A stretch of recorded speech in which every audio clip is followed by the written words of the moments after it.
You've probably said you're fine to your baby after a small fall, meaning to be reassuring. Or stop crying. It's not a big deal when a toddler melts down over something that seems tiny to you. Most parents say these exact words often multiple times a week, and almost always with love behind them. Here's the uncomfortable part. Attachment researchers have found that phrases like these, said gently, said with good intentions, said by exhausted but devoted parents, can quietly teach a baby's developing brain something you never meant to teach them. It's not about volume. It's not about yelling or harsh discipline. The things we usually picture when we think bad for kids, this is quieter than that, and far more common, which is exactly why it slips under the radar of even the most attentive parents.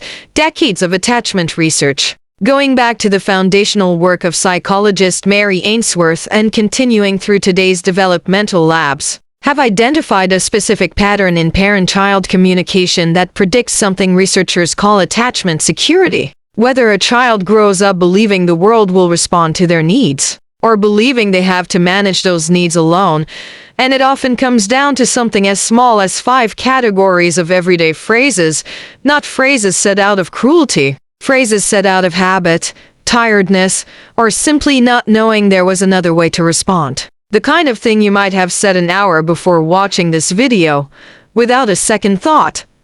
So here's what we're going to do. We're going to name exactly what these phrases are, why your baby's nervous system reads them so differently than an adult's would, and most importantly, what to say instead, in real, usable, exact words you can start using in your next hard moment. Because the goal here was never to make you feel like you've been doing it wrong, it's to show you what your baby has been listening for all along. So what's actually happening underneath these 5 phrases? At its core, it's a concept researchers call responsiveness.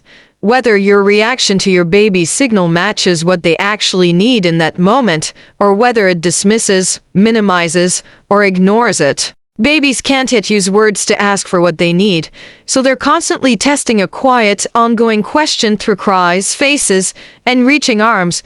Will someone answer me? Picture this. Your baby is on the playmat, reaches for a toy just out of range, and lets out a frustrated little grunt. You could say, "You're okay.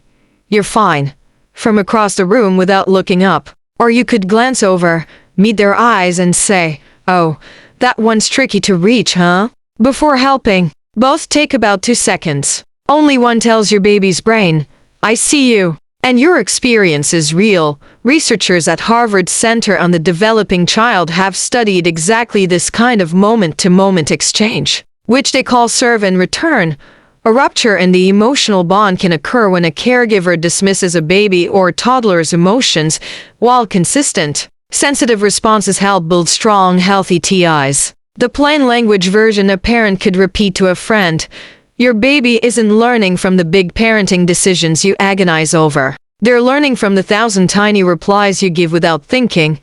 Here's what makes this finding so freeing rather than frightening.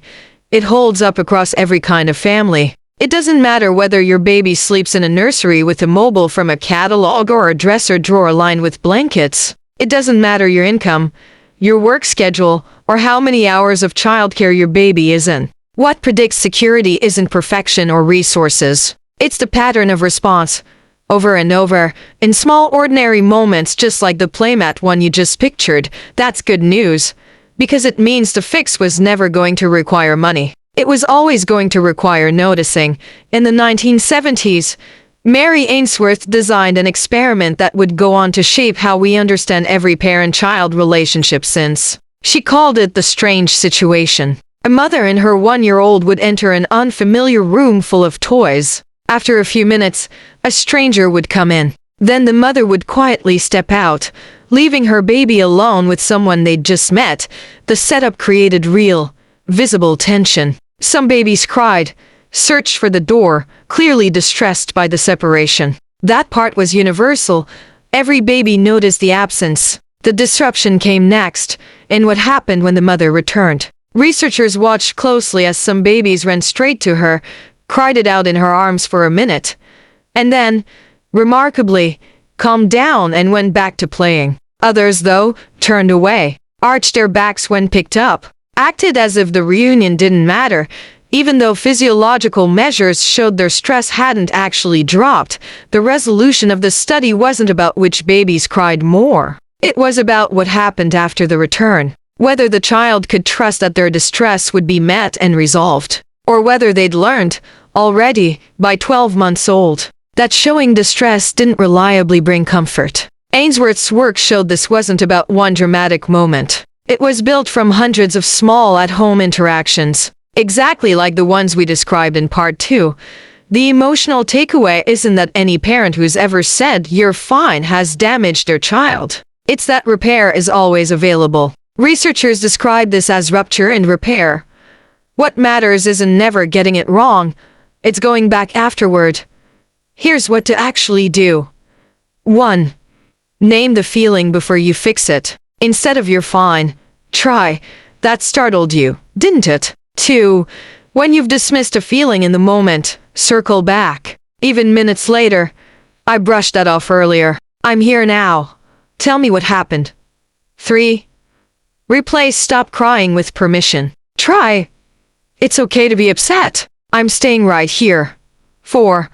Narrate your return after any absence, even a short one. "I stepped out, and I'm back now." You're safe. There's an entire industry built around infant attachment, bonding toys that promise to soothe on cue, subscription apps that track connection milestones, classes that charge hundreds of dollars to teach you what a warm, attentive response already does for free. None of them can do what 4 seconds of eye contact and a few honest words do when your baby is upset. The toy on the shelf doesn't know your baby's cry. You do. The app can't repair a rupture. Only you coming back can. That's the whole secret.